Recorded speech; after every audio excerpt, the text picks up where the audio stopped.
Okay, kids, we're back. Section 4.3, practice question 4. So, G for given. I'm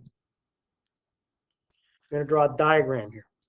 The elevation at the base of a ski hill is 350 meters above sea level.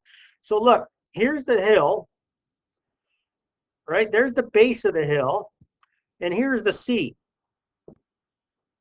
And from here to here is 350 meters.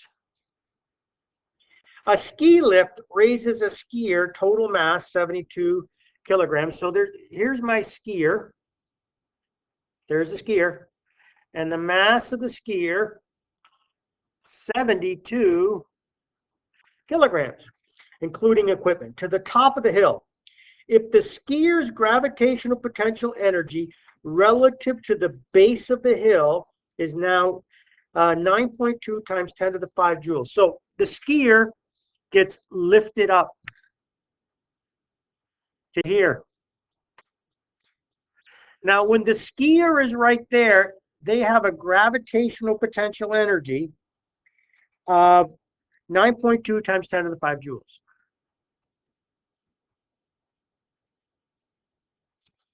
But they say something very special there. The skier's gravitational potential energy relative to the base of the hill. Very important words.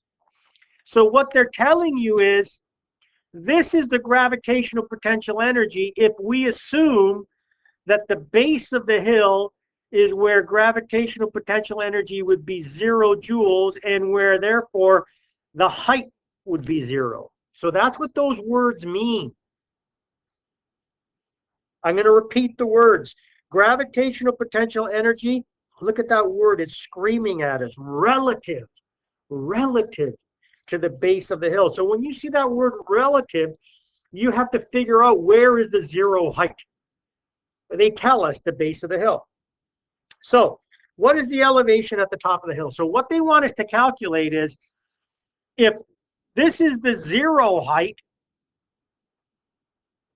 what's the height right here? That's what they want us to calculate. Well, we can do that.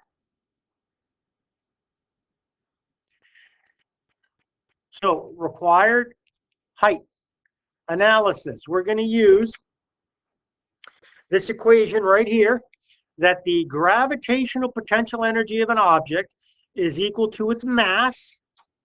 Okay, there's the mass, times g. Look, there's no vector sign there. So it is only the magnitude of the gravitational field near the surface of the Earth. There's no vectors here, times the height we want to calculate. Okay, so there's no vector sense here. It's all scalar. So I'm going to rearrange this, and I'm going to divide both sides by m and both sides by g. And look what happens when I do that division. Doink, doink. The mass cancels out. Doink, doink. The gravitational field strength near the surface of the Earth, magnitude only, also cancels. So we're left with this equation right here. The gravitational potential energy divided by mass and the magnitude of the gravitational field strength, those are both in the denominator, will equal height. So we substitute. The height is 9.2 times 10 to the 5 joules. The mass was 72 kilograms. And g, and it's not negative here, it's only the magnitude, 9.8 newtons per kilogram. And then finally my solution, the height. So I get my handy dandy fancy dancy calculator out, and I do it very properly, 9.2. Then I hit the special button.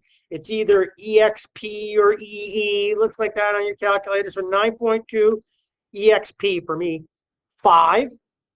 divide by 72. And then I press equal sign. Divide by 9.8. And then I press equal sign. And I get an answer of basically 1.3 times 10 to the 3. 1.3 times 10 to the 3 meters.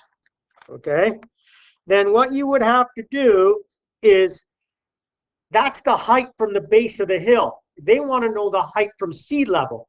So what you would do is you would add up this value you've just calculated, add to it the 350 meters, and you would have your final answer.